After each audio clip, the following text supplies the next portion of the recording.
Hello from the helicopter gardener. As I lay awake and slowly rise, my first thought is to race outside and check on my vegetables, my flowers, my trees. Here are some of the questions that race through my mind. Were they too cold last night? Is it too hot for them now? What time did I water them last? What was that strange bug I saw near my vegetables? When did I fertilize them last? Is that a wild animal out there? What's eating my vegetables and flowers? Oh no, that cat better not go near my vegetables. Wait, are the birds hiding their acorns in my vegetable pots? These are just a few of the things I wake up thinking about in the morning. Thus, my husband gave me the name Helicopter Parent Gardener, but I shortened the name of my podcast channel to the Helicopter Gardener, and I'm positive all gardeners can relate. So stay tuned as I prepare to set up this podcast and have various guests. Have a nice day. Hello from the Helicopter Gardener. The title of today's episode is Relax, Sister, Relax. Just as my garden brings me peace, it can, sometimes cause me stress. Let me explain. Once my Fiji apple tree was suffering from fire blight. Yes, you heard me correct. Fire blight. I had never heard of it either. How did I determine this? Well, every morning I take a stroll through the backyard. I'm checking on my trees, my shrubs, my flowers, my vegetables, and herbs. And as I moved over to my Fiji tree, suddenly I noticed an orange oozing gel on one of the branches. What the heck is that? I ran inside. Oh my God, I told my husband in alarm. Some orange gels oozing on my tree. I took a deep breath. And then I went into action. I grabbed my phone and I started snapping pictures. And after fretting, and then sharing concerns to my husband, I jumped on Dr. Google. Yep, Dr. Google. What could be hurting my tree? This was personal. I felt sick in my stomach. I was determined to not let another tree die. War had started, and I was going to win. I identified the symptoms, and then I went to work like a doctor. I used fungicide sprays. I talked to the tree. I cut off infected branches. I fertilized. I took pictures of that tree every day until I knew she was healing. You know, the fascinating thing about gardening is you're constantly on a roller coaster. An adventure, yes, an adventure. You're learning, you're failing. But I was determined I would not kill another tree. More on that subject later. And yes, while I love gardening, two things can be equally true. I can also be a bit OCD about gardening. But quite often, as I fret, I see the birds watching me, and they seem to speak softly. Relax, sister, relax. Helicopter Parent, signing off until next time.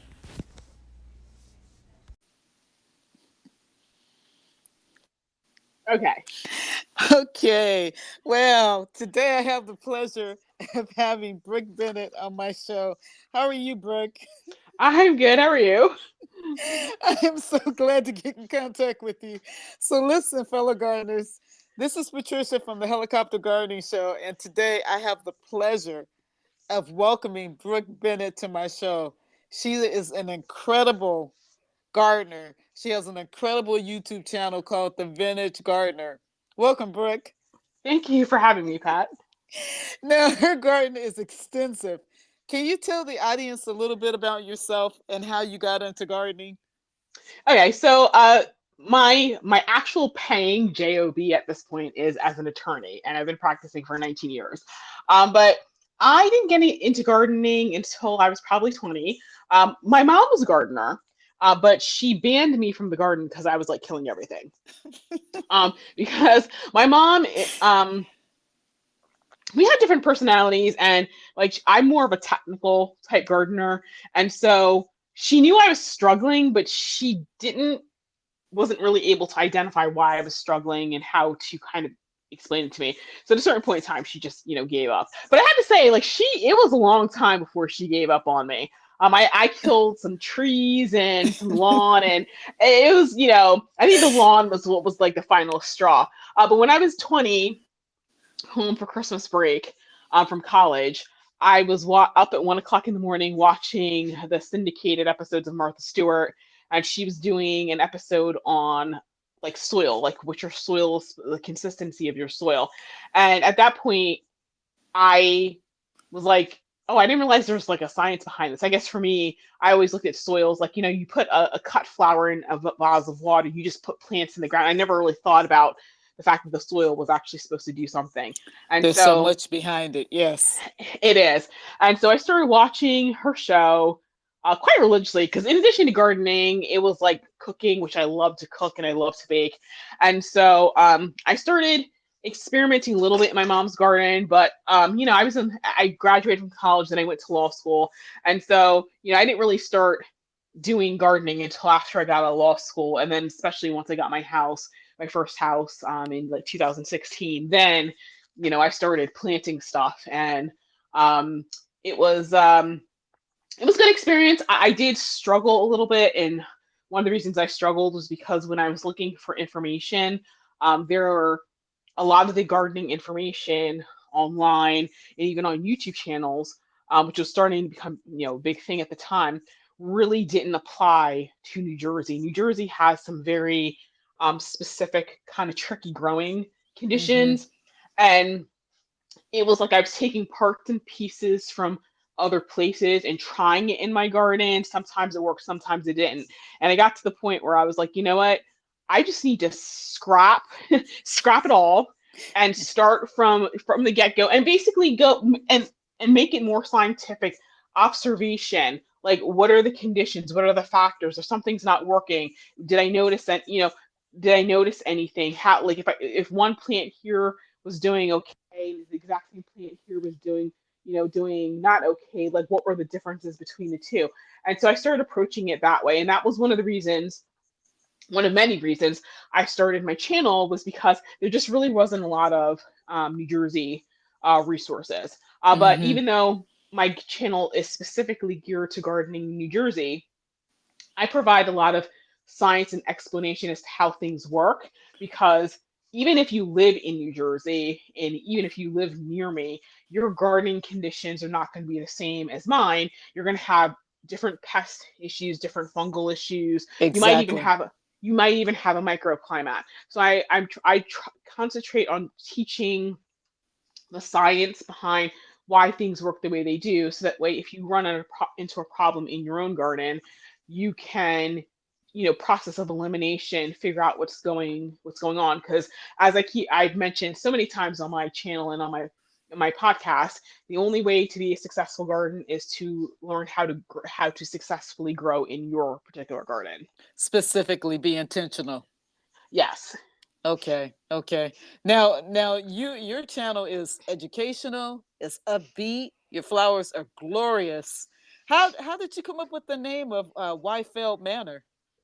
Okay, so Wild Manor. I'm also I love books and I love to read, and so I always name my houses. So the last house that I was in, I actually named Wild Eve Cottage, and I I don't know. I love keep that. Oh my and so goodness. I was struggling with the name because I definitely wanted Manor in there because my house was built in 1850.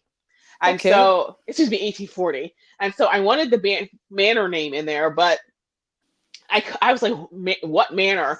And I was on PBS and they had an adaptation of Anne Bronte's novel, The Tenant of Wildfell Hall. And I was like, oh, Okay. Wildfell, that's it. So I changed the spelling of Wildfell because I think because the book I think it's just Wildfell, whereas the way I spell it is Wyldefell. But that's how I came up with it, and thus far, only one person picked up on the fact that that's where I got it from. I It was my love friend. She that. was she was watching it on PBS, and she was like, "Is this where you got the name of your house?" I was like, I told her, I was like, "You're the only person who picked up on that." That's And yep, awesome. I have to yeah. go back on PBS, and I'm a member of PBS. I have to go back. Uh-oh. Pat, can you hear me? Uh-oh. Pat? Um, can you tell the audience the name of your nursery? Oh yeah, so I named my nursery Peonies, Petals, and Posies. So it was a lot of there was a lot that went into a name. Actually, I was using an online name generator. And so and I guess it used like AI technology. So I was like typing in all this stuff, and it gave me like a whole slew of like potential names. And uh, this was a variation on one of the ones they gave me. But peonies are probably like my favorite flower. I Petals love obviously those. Mm.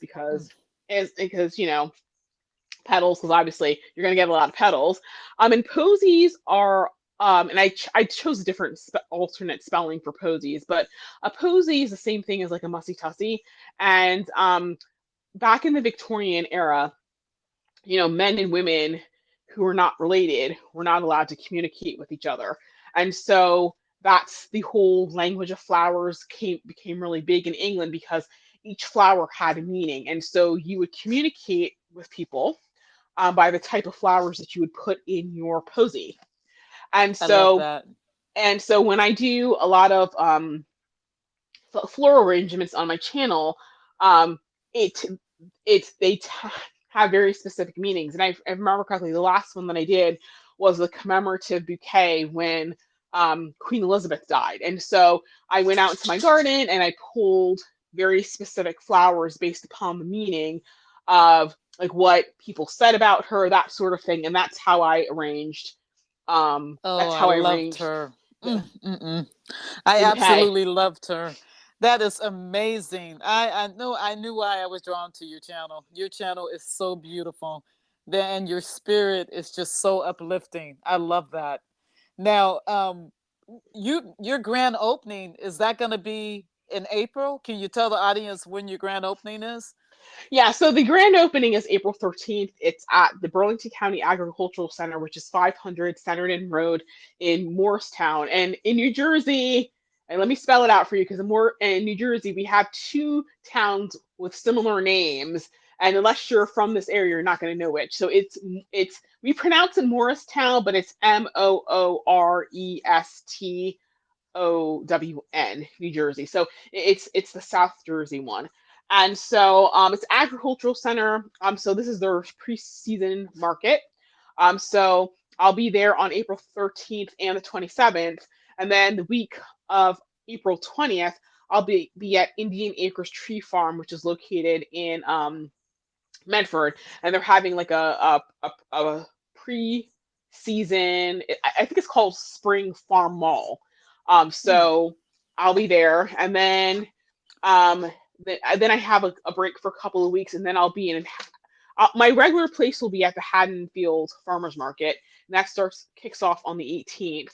And I do have a couple of times where I'll be in Woodbury, New Jersey, which is for there is a farmers market that's geared towards black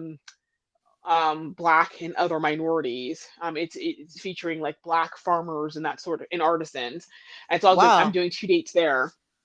Yeah, so Okay. I'm pretty full up for this year. Next year is going to be a little bit different because my eventual goal is to buy a farm in Pennsylvania, and so next year I'm going to be looking to go to some Pennsylvania locations, and I think I have found one that I could probably do. So I'll probably try to go there like maybe once a month, to kind of get into that market, get like the recognition. I'll start doing heavily more like marketing towards that area because eventually Pennsylvania is where I want to end up.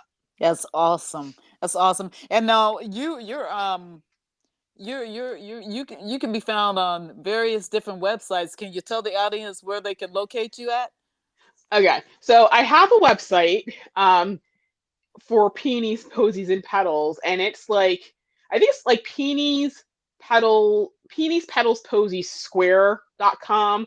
But I do have a blog. It's called peonies, petals, and posies .wordpress.com. On let's see, Facebook, I have two pages. I have the Vintage Gardener NJ, and then I have Peonies, Petals, and Posies. And then on Instagram, I'm the Vintage Gardener NJ, and then I have on my Instagram handle is Peonies, Petals, Posies. But on YouTube, I only have one channel, and that's the Vintage Gardener NJ. That's, So, that's yeah, so awesome.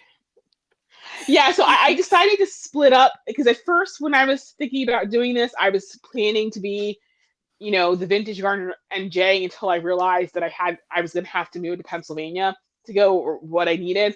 But then the more I started thinking about it, I realized that, I wanted the Vintage Gardener channel to be geared towards my personal garden and, like because I like historical style gardens. So I wanted to be more that and keep the business strictly to a, business account. So Yeah, I saw you mention that. So you want to be very intentional about what you're doing. You know where you want to go, and you're right, gonna do it. right. Now, I noticed that you also mentioned in one of your YouTubes that you use the code frame. I love that. Mhm. I know some people start their stuff indoors, but I love the code frame. Can you tell me why you went to the code frame to Oh, start your well, seedlings? yeah, so I started doing a cold frame because it was easier because at the time I didn't have like a complete setup indoors. Now I do, and actually with my cold frame, cold frames can be like a kite in a windy day, and sometimes in New Jersey it gets pretty windy. So like my cold frame, the cover on it actually ripped off. And Wow. so yeah, it did. It tore, and I never replaced it because, like I said, I have like a complete indoor setup going. And especially I don't necessarily I don't want to stay in this particular where I am now for a very long time. So like my mom had asked me, "Or do you think you'll get a greenhouse?" And I'm like, "Yeah, I don't want to spend the money on a greenhouse, and then maybe in 3 years have to turn around and leave it." If anything, Exactly. I do like so my house like was built in 1840, and I do have a standalone garage, which I refer to as a carriage house because it was one of my house originally had like 60 acres, and this was one of the barns. And so what I may consider doing, especially depending upon how the season That's goes, amazing. is that inside of the carriage house there is an area that I would have to say it's probably, maybe 35 by 40. So it's a good size area Mm. that I said, well, depending upon how things go financially, I would consider, um number one, I would have to rewire the entire barn, but rewire it and just take that, finish off that area, so put insulation and stuff, so that could be my growing space. um and so there would be, so that way, like, because even if I left that behind, somebody would definitely use it as a workshop. Like it would be easy to Exactly. convert and that sort of thing. So that is something that I am considering, because right now I've got all of my racks and stuff in my dining room and in my Every kitchen. gardener understands that. Exactly. My mom was like, "Dude, you have dirt in your kitchen." I'm like, "Listen, it's fine. The microbes are fine. Like, So that is something I would consider doing. There's definite some advantages to doing that. And it would Now give me more growing space. your nursery is not going to just be any kind of nursery. You're going to offer to the public certain things. Can you tell people what your plans are for that nursery? What you're going to offer? Okay, so my concept for this nursery is kind of is what I would consider to be like a garden center for gardeners by a gardener. Because one thing that I notice, at least in my neck of the woods, is that garden centers don't grow their own plants; they're getting it from distributors, and so Hmm. they're always limited to what they can get. Some garden centers, the people are fairly experienced gardeners, and then there's some, they literally have no idea Exactly. They know nothing.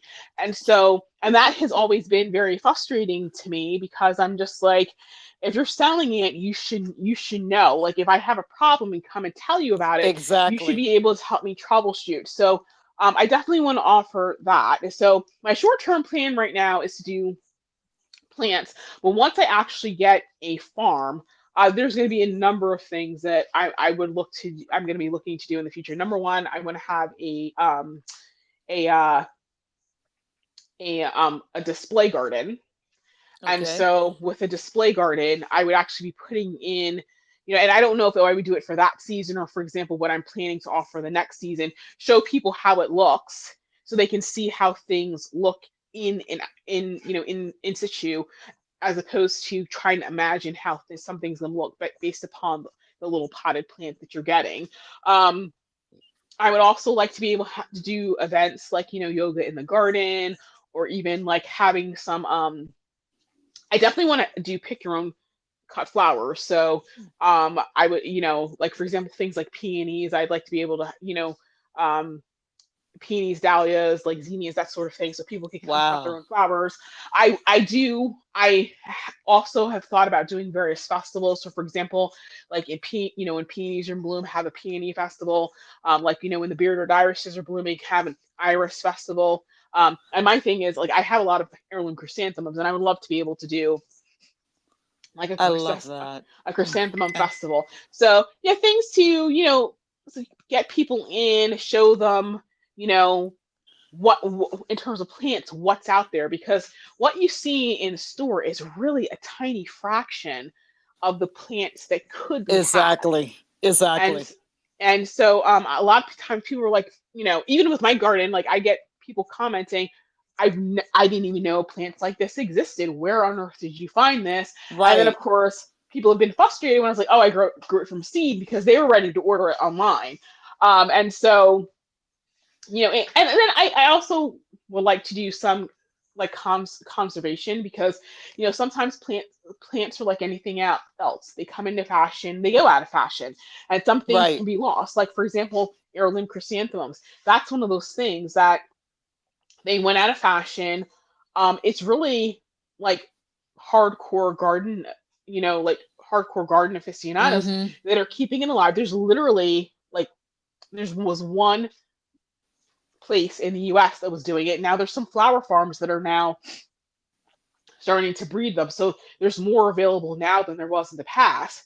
But That's amazing.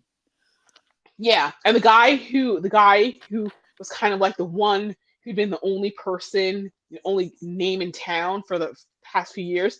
Um I know last year he had an issue with his greenhouse. So this year, because of whatever damage it was to his greenhouse, he did not open his website to people. Mm. You only got to order if you were a prior customer. Wow. So yeah, so it can be very exclusive. But the thing with heirloom chrysanthemums is that they're not patent protected, so you can propagate them. And so I do, when I get a farm, I'm going to be setting up an area, because I would need to be basically put it in like a cold frame or something, so that I I love can that.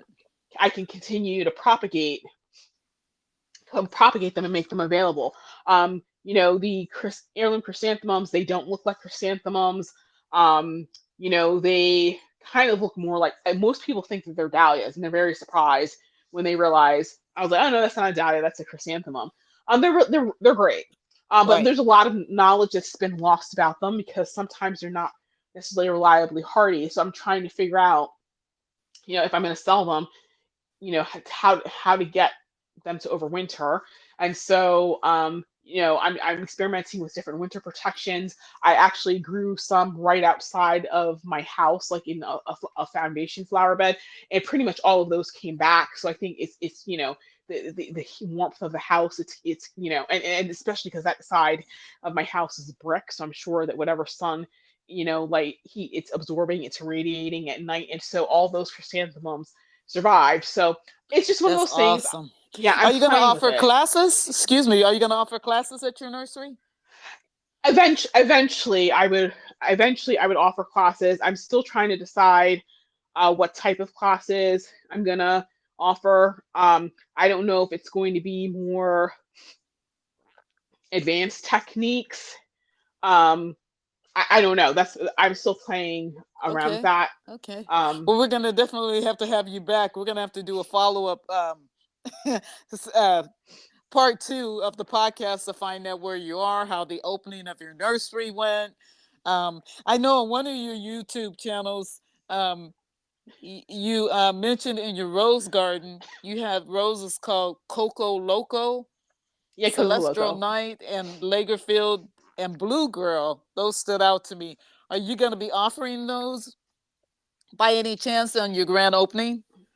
No, because the thing is, those roses, those that's my personal collection. A lot of roses are patent protected, and Okay. so you have to get pay licensing fees or even royalties on some of that stuff. So I'm not set up to do that. And quite frankly, propagating roses is a very, it's not like propagating other things. It's a lot more.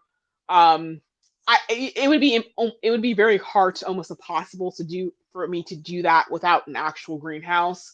Um, so that's not something that I plan to offer. Eventually, once I get into my gardening space, when I mentioned conservation, there are a lot of antique roses Yes. that I would like to be able to get and propagate to keep those kind of live. But that's going to be years down In the years future. down the line if ever.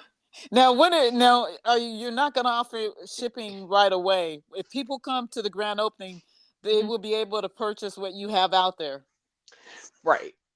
Oh my Yeah. gosh. Yeah. And again, can you give people those dates that the grand opening is going to be? Okay, so my first opening day is April 13th, and then that's Burlington County Agricultural Center. On the April 20th, I'll be at Indian Acres Tree Farm. Then the 27th, I'm back at the Burlington County Agricultural Center. And then starting in May, I'll be at the Haddonfield Farmers Market. And then I think it's June 20th, I think I'm in Woodbury. And July 20th, I think. Wait, hold on. I think I got that wrong. I think it's maybe June 8th I'm in Woodbury, and then as July 20th I'm also in Woodbury. But aside from that, I'll be at the Haddonfield Farmers Market. Okay, and you've uploaded your YouTube channel to provide people with this information. It's on my website, Okay, so it's on my website, and if following me on Facebook, I posted a link. okay, I okay. I So posted a link. okay, so before we end this podcast, Brooke, can you please tell people again you're on Instagram, Twitter, Okay, Facebook. yeah. So well, I'm kind of not really on Twitter because everyone's off of Twitter now. But I'm on Threads as the Vintage Gardener NJ. On Okay, Instagram, I'm the Vintage Gardener NJ, as well as Peonies, Petals, Posies. And the thing is, if you're following me on Vintage Gardener NJ on Instagram, I do, anytime I post something on my business page, I do share it in my stories. So if you follow my stories, you'll see you'll see my business thing if you want to follow. On Facebook, I'm the Vintage Gardener NJ, as well as Peonies, Posies, and Petals. that is so awesome. I am so thrilled to discover your channel, and I want to watch as you I wish you the best success, and I want to watch you as your nursery grows. I hope that I can fly out there. Um, I don't know how I'll get them home on the airplane, but I'm gonna have to get out there to your nursery, and I wish you the best success. And I ask that. I know you're a busy lady, but I'd like to have you back on my show sometime in the future. Oh, sure, All right. sure. Well, today we have Brooks Bennett, the Vintage Gardener. Check out her YouTube. She is an awesome entrepreneur, and she's going big. So, Brooke, we thank you, and I'm definitely going to have you back on my show. So, thank you for coming today. Oh, no problem. Thank you for having me. Okay. All right. Talk soon. Bye bye. Okay, bye.